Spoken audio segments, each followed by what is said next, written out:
And one of the greatest shifts that we see in traveler behavior is this. It's intra-regional travel.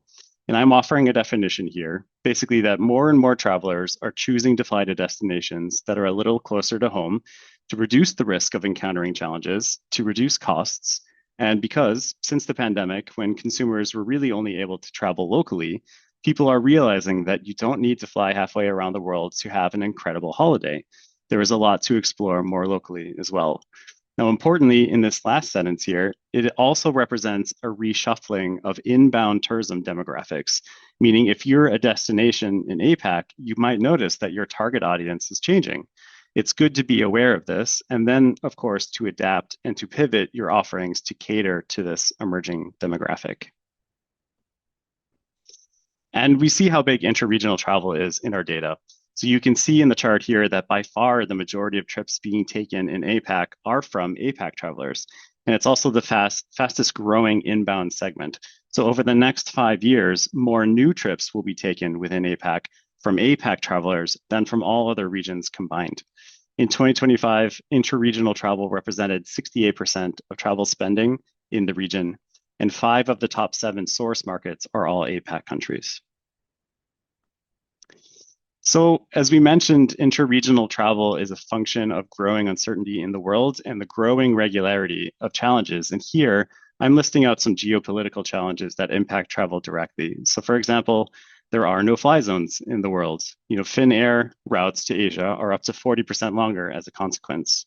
There is also unfortunately armed conflict in the world that has a spillover impact on tourism flows. So conflict in the Middle East has had a negative impact on inbound arrivals to Jordan in 2024, even though there's no conflict in Jordan itself. There are also new visa fees in the UK, where a new ETA fee and process was introduced last year, which just adds another layer of complexity and friction in the booking process. Similarly, there are new proposed entry restrictions to the US, where visitors might have to provide up to 10 years of social media history for visa approval. You can imagine that APAC travelers considering the UK or the US for their trip are now facing another layer of complexity that could discourage them from ultimately choosing these destinations. But there are geopolitical challenges in Asia too. We already talked about this earlier in the session. You're probably aware that approximately 500,000 flights were canceled in just 3 days in November between China and Japan. These broader challenges influence consumer choice in travel, and many are choosing to stay closer to home as a result. Now, another challenge facing APAC destinations is the idea of existing dependencies on the Chinese outbound market, which has traditionally been a huge driver of travel spending in the region and indeed the world. But an over-dependency on Chinese visitors can leave destinations vulnerable when arrivals from China slow. So China, for example, was slower to open as a market in the wake of the pandemic, both in terms of inbound and outbound travel flows.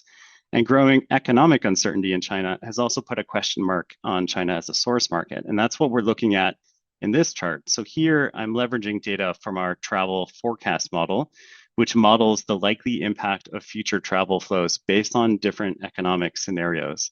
And so this is what would likely happen in the event of an economic slowdown in China, basically creating a negative impact primarily to the markets shown here, all in APAC, as a means to illustrate the dependencies there are to the Chinese outbound market. So countries like China itself, of course, but also Thailand, Japan, Malaysia would be impacted. Now, again, to be clear, this is hypothetical. This is a model based on the scenario, but it's also good to know, and it can help destinations better prepare for different scenarios and also potentially diversify their target demographics as a means to sort of build resiliency in this context. And we do see this happening already. So a slowing of Chinese outbound flows and a growing sort of level of global uncertainty have effectively forced APAC destinations and APAC travelers to pivot. Now, travelers are discovering suitable options closer to home. And as a result, we're seeing new intra-regional opportunities emerging, new travel corridors with some compelling bubbles in Southeast Asia and in Central Asia. So in this chart, we're looking at some of the largest expected growth corridors, and you can see many connections to and within Southeast Asia and Central Asia here.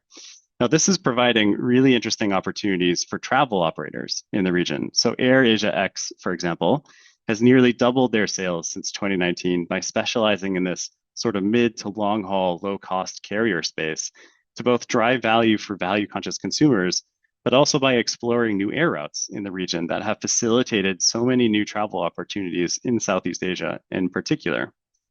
There's also an important value versus volume growth story here. In most markets, value is outpacing volume, which is a healthy sign for travel growth. In Hong Kong, for example, recovery since the pandemic has been volume driven. And part of that is due to geography, given that Hong Kong makes for a seamless day trip from China. But there are also ways to grow spend per trip as well. So one way is to tap into consumer sentiment for experiences. And we see that 59% of respondents in our survey in APAC agree that it's important to spend money on experiences. Another way is to attract travelers within these emerging corridors, of course.